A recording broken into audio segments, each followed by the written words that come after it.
What is going on, everybody? Welcome back to the channel. This is Jake here at Nerd Level Rising, and once again we got to talk about a week that was fantastic, but not as much stuff as I wanted to get to. That has been the theme here lately, as life has just been super busy, and it's how it goes. So, as I always talk about, I have my sort of three compartments, three little stories that I'm reading at a time, right? I have like my main read that's first thing in the morning.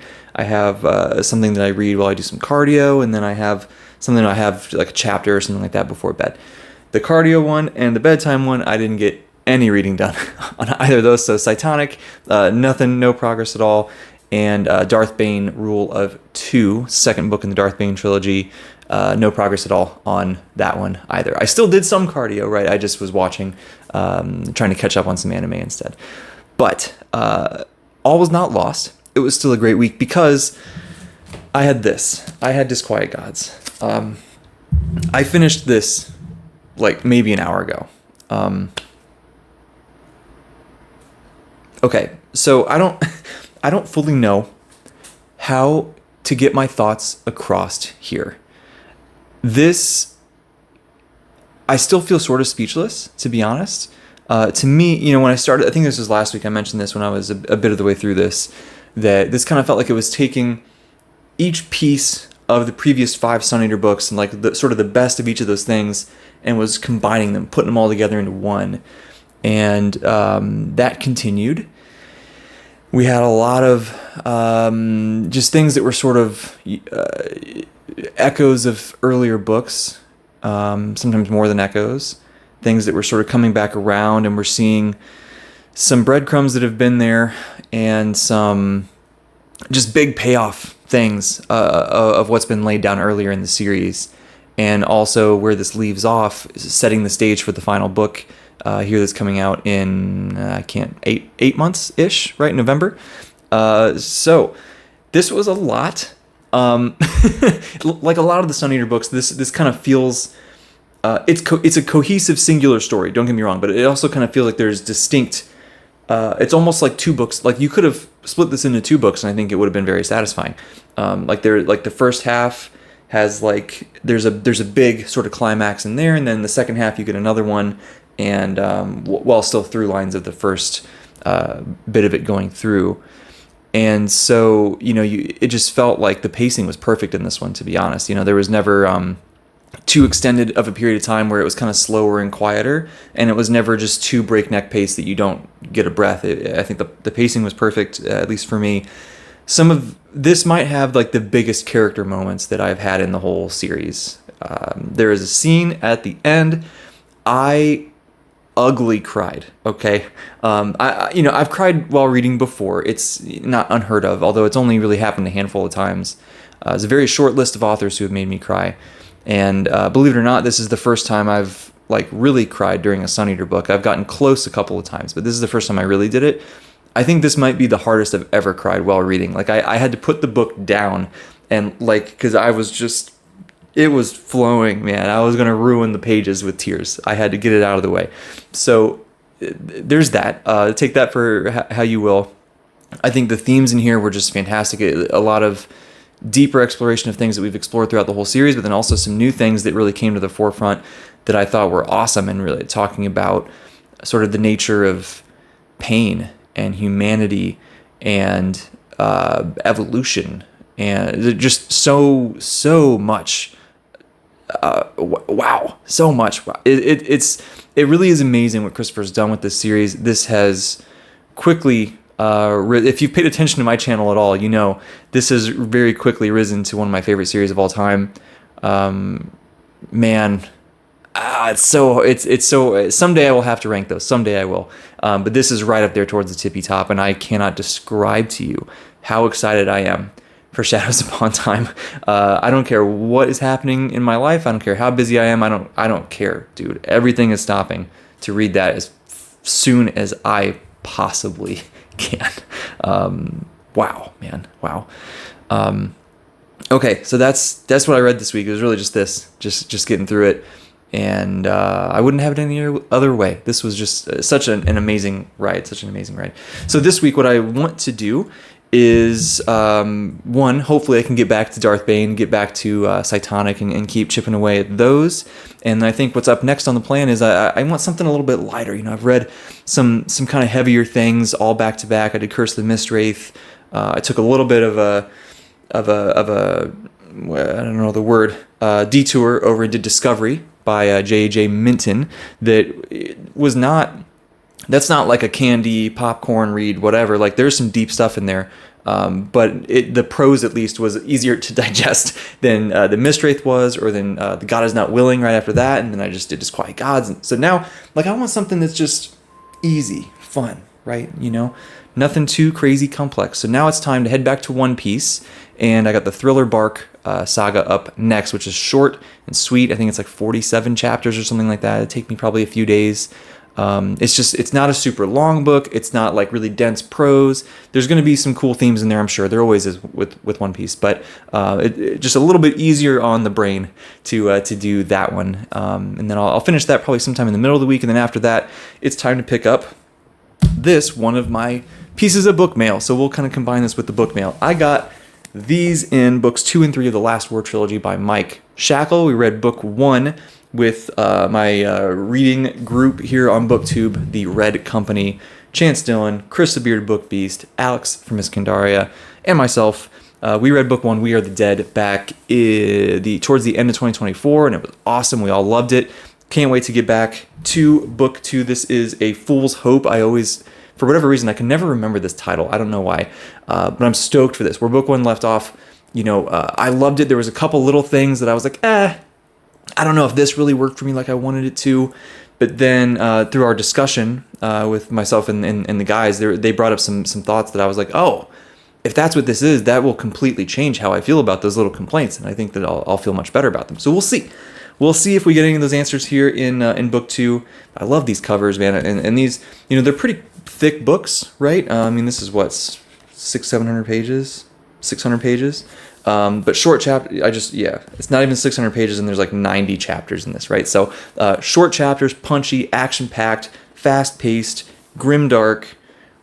What more can you ask for, right? So that'll be great, and then I will be excited to get into book 3 until the last not too distant future after that. That'll probably be the next Red Company read that we'll do. I think that's the plan, is to do books 2 and 3 here back to back before we kind of get into anything else. So that's all the book mail I got. Nothing crazy, super exciting like all these Kickstarters and everything like that. But not every week can be a crazy book mail week, right? In terms of watching stuff, like I said, I didn't read much Darth Bane while I was doing some cardio because I was catching up on Solo Leveling Season 2. And I got, guys, okay. If you somehow are living under a rock and you have not, if you're an anime fan and you have not watched Solo Leveling, I went into it wanting to dislike it. Okay, I'm just being honest. I am not the biggest isekai fan. I'm not the biggest, any of the kind of video game-esque world anime stuff. I've seen some that I'm like, yeah, these are fun, these are cool, whatever, but it's never my favorite thing. And let's be honest, they're a dime a dozen, or a dime a few dozen. There's literally a dozen of these things that come out every few months. Like, it's great. Maybe not quite that much, but I'm not exaggerating much. It's a lot. It's a lot. It's very oversaturated. Most of them are kind of carbon copies of each other. Not much new stuff going on. A lot of CGI. Most of it's not that great. These shows don't get a ton of money for their budget a lot of the time. Solo Leveling, though, dude, no CGI, or at least what little bit might be in there is flawless. Nothing that takes you out of the story. The animation has been unbelievable in this second season.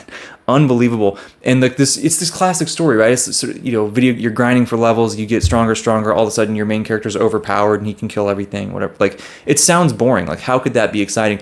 It's so exciting. It has you on the edge of your seat. You're there watching. Like, you kind of know he's going to win, but it's like, well, how is he going to do it, right? Or, it's so interesting to see what's going on with this. I'm becoming a really, really big fan of this show. There's this last, what I'm hearing, I haven't read the webcomic, but what I'm hearing is that we're getting into now the second half of season 2, starting like one of the biggest, most popular arcs in the source material. And I'm seeing some maybe Hunter x Hunter influence there. I'll just leave that like that. And but what I'll say is we finished this kind of what feels like the first arc of season 2. Feels like we finished that. And I won't say anything about anything else that happened, but just that in this episode there was rain. There was during this battle, right? There's rain. And I have never, ever in I've watched a lot of anime, dude. I have never seen rain look this good in an episode of anything. It was crazy. So if you like anime, please make sure that you're watching this. It's just awesome. It's awesome. So that's what I was catching up on during some cardio here this week. And I'm glad, right? It was worth it. So, okay. That's pretty much it. Books, anime-wise, I got, I'm recording this right now. I got a friend coming over here in a few hours. We're going to play some Magic, so I'm excited for that. And I have a D&D game with a different group of friends later tonight, so that'll be fun. I'm getting all the hobbies in here today, kind of cramming everything in together. I pretty much never have a day off with how grad school and my job is and everything. So on the very rare occasion that I get to do it, I try to really lean in. And so today has really just been, I'm recording a couple of these videos, but that I don't really consider that work, right? But other than that, I did a lot of reading. I finished Disquiet Gods, playing some Magic, playing some D&D. Like this is the nerdy day off to end all days off. You know what I mean? That'll be very fun. Last thing before I go, we got a couple live streams to mention, or at least videos to mention. One, I'm going to glance at my notes to make sure I have the dates correct.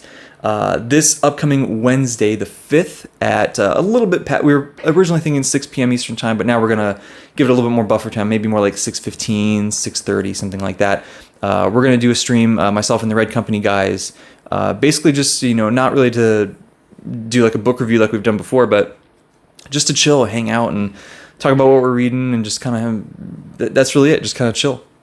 It's just fun to talk to those guys, and any excuse to do that is a good time. So we're going to do that on Wednesday in the evening around 6:15-ish p.m. Eastern time.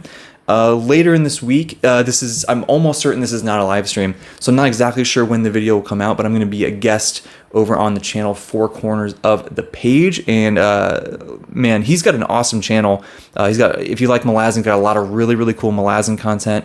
He's doing some videos where he talks to self-published authors and is trying to shed some light and get some more exposure for those guys and girls. And man, it's just a really cool channel. So I'm excited to talk to him. We've talked a little bit on Instagram, and we have some common interests for sure. So that'll be fun. And then on Friday the 7th at 7 p.m., that's when we rescheduled NLR together with the one and only Preacher, the fastest growing booktuber in the space. He's the man. We've been talking on Instagram and Discord and stuff, and he's awesome. So I'm excited to get that live stream going and talk to him there. And if you guys are free, join us in the live chat as always. Always a good time to see you guys there. Otherwise, I did a tiny bit of writing this week, believe it or not. I never have the time to do it, but I had a little time to do it this week. It was nice.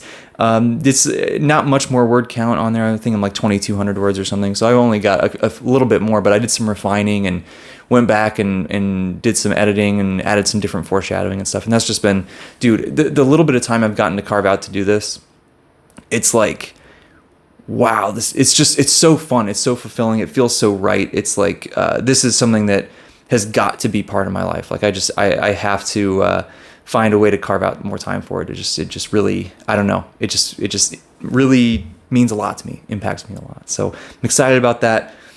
Otherwise, that's all I got.